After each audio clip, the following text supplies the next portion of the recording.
Hi viewers, welcome to our channel. ప్రస్తుతం మనతో పాటు ఇమ్మంది రామారావు గారు సీనియర్ జర్నలిస్ట్ ఉన్నారు. వారితో ఒకసారి మాట్లాడదాం. సార్ నమస్కారం సార్. నమస్తే అండి. సార్, నాగ చైతన్య గారు అండ్ శోభిత గారు వీళ్ళిద్దరి ఎంగేజ్మెంట్ అయిన తర్వాత ఇప్పుడు చాలా మంది అక్కినేని అభిమానుల్లో వీళ్ళ పెళ్లి ఎప్పుడు ఉంటుందని చెప్పేసి ఒక చర్చకైతే రావడం మనం చూస్తున్నాం సార్. మరి వీళ్ళ పెళ్లి ఎప్పుడు ఉండే అవకాశం ఉంది? సో డెస్టినేషన్ వెడ్డింగ్ అని చెప్పేసి కూడా ఒక సినీ వర్గాల్లో టాక్ అయితే నడుస్తుంది సార్. మరి డెస్టినేషన్ వెడ్డింగ్ అయితే ఎక్కడ ఉండే ఛాన్స్ ఉంది? పెళ్లి ఎప్పుడు ఎక్కడ ఉంటుంది సార్? మీ ఒపీనియన్ ఏంటి? ఇది వాళ్ళు ఒక నెక్స్ట్ ఇయర్ వరకు పొడిగిస్తున్నారండి. సహజంగా ఎలాంటి పెళ్ళిళ్ళు వెంటనే దానికి ముహూర్తం పెట్టేయడం, పెళ్లి చేసేయడం అన్నది ఒక వాడుక ఒక సాంప్రదాయం. ఎందుకంటే నిశ్చితార్థానికి పెళ్ళికి ఎక్కువ డిస్టెన్స్ పెట్టారంటే రకరకాల సమస్యలు రావచ్చు. అవి ఎట్లాంటి సమస్యలు వస్తాయంటే ఎదుర్కొంటేనే తెలుస్తాయి కనుక పెళ్ళి దూరంగా పెట్టడం. అది అనుకున్నాను, ఇక్కడ మాత్రం పెళ్ళి చేయరు. ఎందుకంటే వీళ్ళు ఇక్కడ పెళ్ళి చేసినట్టయితే వీళ్ళకి అనుకున్న ఆనందం దొరకదు.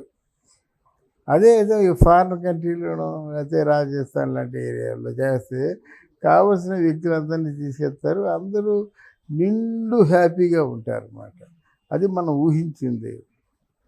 ఇక్కడ పోయినట్టయితే అంత దూరం మరి కలిసి ఉంటారా?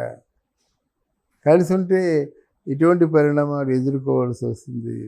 తర్వాత దీని మీద శ్యామ్ తాలూకు రిటార్డ్ ఎలాగుంటుంది, ఏవో తనకు కొన్ని ఆధారాలు ఉన్నాయని చెప్తుంది.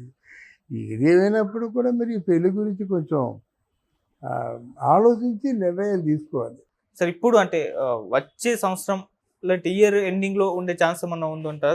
నెక్స్ట్ ఇయర్ వెళ్తుందంటారా సార్? ఈ సంవత్సరం పెట్టుకోరండి, పెట్టుకోరు. వీడికేదో ఒక మంచి ప్రెస్టీజ్ పిక్చర్ ఉంది, తండేలా ఏదో ఉంది, ఆ పిక్చర్ ఉంది. అది ఉంటుంది, మళ్ళీ ఇంకో పిక్చరు స్టార్ట్ చేస్తారు. స్టార్ట్ చేసి ఎందుకంటే అక్కినేని వారసుల్లో ఎవరు అటు నాగార్జున లేడు, ఇటు చైతూ లేడు, అటు అఖిల్ లేడు.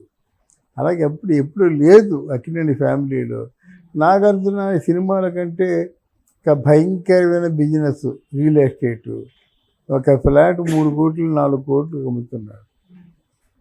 అందువల్ల అంతకంటే ఏమిటి, ప్రైవేటు కాంట్రాక్టులు ఇవన్నీ ఉన్నాయి కనుక సినిమాలు తగ్గించుకుంటాడు.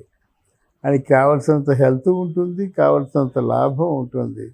అది ఆయన జీవితం. అయితే నాగ చైతన్య కూడా నాగార్జునంత బ్రాడ్ లుక్ లేదు, వెరీ సెన్సిటివ్ అన్నమాట. అందువల్ల మరి ఆయన ఏదైనా సినిమాలు యాక్ట్ చేస్తే బాగుంటుంది, లేకపోతే మా తాత పేరు నిలబెట్టుకోలేకపోతున్నాను కదా అని ఉంటుంది. మనము ఇక్కడ ఇంత తొందరలో నిశ్చితార్థం జరుపుకున్నారంటే జనరల్గా ఎవరైనా ఏమో ఆలోచిస్తారంటే ఏమో బయటికి చెప్పకుండా విషయాలు ఏం జరిగాయో.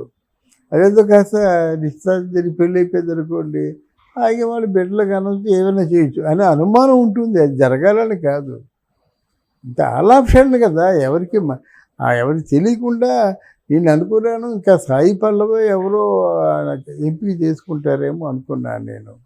అలాగే బిహేవ్ చేశారు ఇద్దరు కూడా. ఆవిడ కూడా చెప్పింది, ఒక రెండో పెళ్ళి చేసుకుంటున్నాను ఒక సూపర్ స్టార్ అని. ఇట్లాంటి మలుపులు తిరిగింది కథ. అంటే ఒకే సమంతకి పోటీగా ఉంటుంది సాయి పల్లవి. ఎందుకంటే రెమ్యునరేషన్లో కూడా ఆవిడ 10 కోట్లు తీసుకుంటుంది. తమిళ పిక్చర్స్ అన్ని పిక్చర్లో, తెలుగులో 8 కోట్లు తీసుకుంటుంది.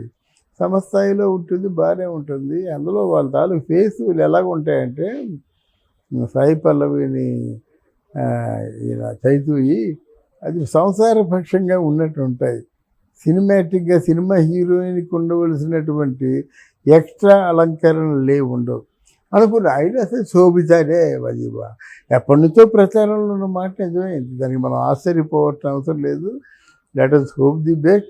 కానీ అలాగే ఊరికే నెక్స్ట్ ఇయర్ ఎండింగ్కో అన్నట్టయితే అది మరి జరగబోయే పరిణామాలు మనం అడ్డుకోలేం కదా. ఎప్పుడు ఏమొస్తుందో తెలీదు.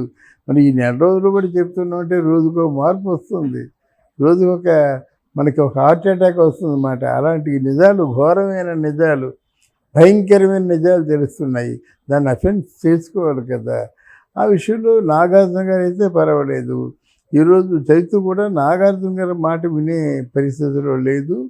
ఆ నాగార్జున కూడా ఒక ఇద్దరు కొడుకులు వాళ్ళిద్దరు ఇష్టమైనట్టు సాగనీయండి అనుకునే మనిషే కానీ ఎవరు పెట్టుకుంటారండి వేల కోట్లు, ఇద్దరు కొడుకులు కదా, లెట్ దెమ్ ఎంజాయ్ అనే ఉద్దేశంతో నాగార్జున గారు. సార్ ఇటు సోషల్ మీడియాలో అక్కినేని కోడల పైన, శోభితా దులిపాల పైన అంటే ఒక రకమైన నెగిటివిటీ స్ప్రెడ్ అవ్వడం మనం చూస్తాం సార్. అంటే కొంతకాలంగా కూడా సార్ ఇది ఎప్పుడైతే ఎంగేజ్మెంట్ అయిందో అప్పటి నుంచి కూడా శోభితా గారి పైన ఒక విమర్శ అయితే సోషల్ మీడియాలో నడుస్తూ ఉంది సార్. సో ఇంత విమర్శ ఎందుకు అని చెప్పేసి కొంతమంది క్వశ్చన్ చేస్తున్నారు సార్. మీరు ఏం చెప్తారు సార్? అంటే ప్రేక్షకులకి సీతారాముల చీటికి మాట ఎందుకు చెప్పుకుంటామంటే, ఆ సీతారాముల తాలూకు విగ్రహాలు అంటే ఆ విగ్రహం అంటే మూర్తి, ఆదానబాహుడు, అరవింద దళాయతాక్షుడు,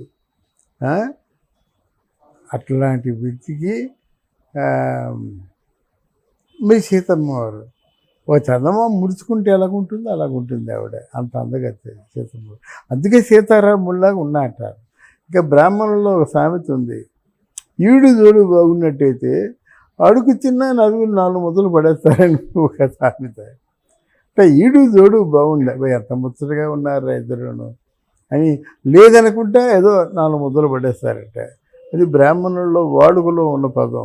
అలాగా ఎవరైనా ఈడు జోడు అబ్బా ఎంత బాగా ఎంపీ చేసుకున్నారా వీళ్ళిద్దరూ అనుకుంటాం, మన మనసులో ముచ్చట పడతాం. మరి ఆ ఎంపిక విషయంలో శోభిత కొంచెం అదనపు ఆకర్షణలు ఎక్కువగా ఉన్నట్టు కనిపిస్తుంది.